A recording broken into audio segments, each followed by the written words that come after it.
Well, Colts Nation, we were finally able to get it done. The Colts have beaten the Steelers for the first time since 2008. Okay, and the Colts social media team is great. Okay, I follow them on Twitter, and their response to winning this game was great. I'll show you guys right here. It was hilarious. I think it was a perfect response, kind of acknowledging that it happened, but it's over with. And I got to tell you, early on in this game, I thought it was about to be just like the Bengals game where we just don't show up to play. We can't figure anything out. We can't get out of our own way. It was 13 nothing Steelers early on, right? 6 nothing in the first quarter, and then they scored in the second quarter to make it 13 nothing. And then after that point, I don't know what was said. I don't know what happened, but something changed. And they finally flipped that switch back on to the team that we were seeing during that 4-game win streak. And offensively, defensively, they had it figured out. And it was just seamless the rest of the game, right? It wasn't pretty and it wasn't perfect. But at the end of the day, they dominated this game. And coming into this game, we had talked about keys to the game and what has to happen. And I told you guys that ideally in this game, you would have Zach Moss, who I figured was going to end up carrying the load as the running back, getting about 30 carries in this game, right? And to go along with that, I said Gardner Minshew needs to throw 25 passes, 30 at the very most in this game, and take care of the football. And my prediction for this game was I think it was either 30-10 or 31-10. Ends up 30-13. Gardner Minshew was 18 for 28, so did not throw the ball any more than 30 times, had 215 yards, 3 touchdowns, 0 interceptions. Okay, then you look at the running backs, right? We were talking about running the ball 30 plus times. Trey Sermon ends up with 17 carries, 88 yards. Tyler Goodson adds 11 carries for 69 yards. Zach Moss had 4 carries, 13 yards before he left the game with an injury. And Gardner Minshew is on the board with 2 carries, but because of the kneel down at the end, he ends up with 0 yards. So all in all, we end up with 34 carries in this game. If you take Gardner Minshew out of it, we have 32 carries in this game between our running backs. Gardner Minshew throws the ball 28 times. Gardner Minshew doesn't turn the ball over. That's one of the biggest things in this game. And pretty every game we talk about every single week. You can't turn the ball over, and we didn't turn the ball over. No fumbles lost in this game. No interceptions thrown in this game. Colts defense comes up with 3 turnovers, 3 major turnovers.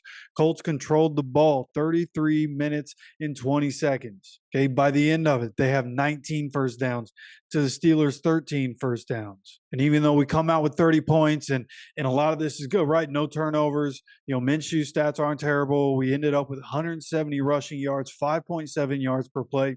Man, 6 for 15 on third down.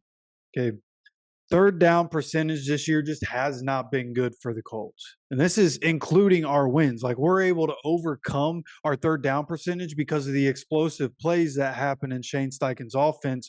But what we're seeing on third down, like that's why when we do inevitably end up in the playoffs, it's tough to see us winning a game because teams that we'll be facing in the playoffs are usually good at picking up third downs, getting themselves in good situations to pick up those third downs. Right. And to be completely honest, I didn't go back and look at it. I probably should have. But I don't think we've had over 50% third down percentage in any game this year. So that's one area where where when I say it doesn't look pretty, it's because of stuff like that. Right. And also Gardner Minshew, at least early on in this game, was trying to get all the receivers killed, right? Michael Pittman Jr. takes a hard hit, right? Dives completely out for the ball. The way he gets hit, his head comes back. That was just an ugly hit. Josh Downs, very early in the game, had a ball, came to him, defenders smacked him. And Alec Pierce had 2 different times in this game where the ball came at him. And it was just, like what people call hospital balls. Gardner Minshew threw 4 or 5 of those today, man. You got to relax, man. Trying to be out here getting all our receivers hurt. Like, luckily, Josh Downs is an absolute dog, right? He got smacked, but got right back up. Alec Pierce able to get back up. Pittman leaves the game, going to be in the concussion protocol. But coming out of this one, the big story is what happened in those final 3 quarters. Right. Again, the Steelers score those 7 points early on in the second quarter, but after that point, it's 30 unanswered points for the Colts to go out and win this game 30-13. And this is exactly what we needed, right? As we head into the playoffs, it's December football. You had to figure it out after what you did in Cincinnati, had to be able to figure it out. And after the Steelers went up 13-0, they figured it out. So that's where we need to keep rolling, right? The Falcons are next on deck. We need to keep it rolling. The Falcons have a pretty good defense. Falcons going to be able to run the ball. We're going to have to be able to stop that Arthur Smith running attack. We can't let Kyle Pitts and Drake London kill us on the outside. Okay, we got to keep rolling. We can't go into Atlanta and not show up, right? The way, like the position we're in, I was sitting here looking up, the tiebreaker procedures and all that. And right now, the Bengals, because they beat the Vikings today, they slide up into the number 6 spot at 8-6. But because we beat the Steelers fall all the way down to the 11th spot right now, 7-7. Colts, though, sitting in the 7 seed at 8-6. Okay, and the way all these tiebreakers work out, right? The Browns kind of comfortable, especially because I feel like they're going to win this weekend. They could end up 9-5.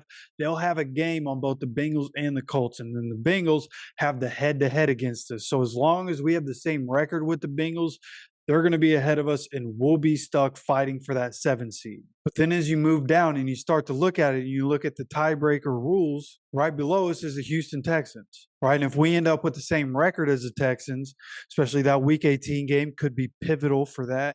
If we end up with the same record and then we split the games this year, right? The number one thing you look at in this situation is head-to-head. Number 2 is best won-loss tied percentage in games played within the conference. And when you look at it right now, the Colts sitting at 6-4 in the conference. Right now, the Texans are sitting at 4-4. So somehow, some way, we end up with the same percentage in the conference this year as the Texans. The next, you would look at best won-loss tie percentage in common games. And at the moment, that's an advantage that we also have on the Texans. So from that aspect, I feel pretty good about the fact that we can stay above the Texans through the end of the season, right? Then you look at the Broncos, number 9 seed. They're going to be playing Detroit. Actually, by the time you're seeing this, they are either playing right now or have already played the Detroit Lions. And if we somehow end up with the same record as the Denver Broncos, they are currently 4-5 in the AFC. Okay, and again, the Colts are 6-4. So again, I feel good about that one. Then you go even lower, the Bills sitting at 7-6 in the 10 seed. They have to play the Cowboys this weekend. They could lose. And if they did win and we still had the same record as the Bills, right now the Bills are sitting at 4-5, just like the Broncos in the AFC. I feel good about the fact that even if we finish with the same record, we're going to be able to stay above them, right? And then below them, again at 11, is the Steelers, and that's where head-to-head comes in. And we already beat the Steelers. And then you start going lower than that. The Raiders at 6-8. The Jets, who currently are 5-8, play the Dolphins, I believe, this weekend, and could end up 5-9, could end up 6-8. Either way, I feel good about those teams, right? The Raiders down, I'm not really even concerned about. It's the teams from the Bills up at this point. We already beat the Steelers, so I'm not really so worried about them. It's from the Bills up that I'm worried about, and I feel good about that with, the fact that our schedule to end the year is very favorable. These last 3 games are going to be favorable towards us. So with the conference records of these teams, we should be able to maintain our position as long as we don't completely fumble the bag down the stretch. Okay, what you're hoping for is to get hot at the right time. Hopefully we can take what we did in those last 3 quarters of this Steelers game and propel us into the playoffs, maybe even get a playoff win there in the divisional round. I don't know if we go further than that. But, just one playoff win after what we've been through since Andrew Luck retired would be so nice. So I hope it's able to happen. I would love to know your thoughts on the game and what you think about us going forward. You let me know down in the comments section. Don't forget to subscribe with notifications on. We have videos every single day on this channel, and we're even going to maintain that through the off season. All right. So with that said, as always, take care of yourself, take care of each other, and go Colts.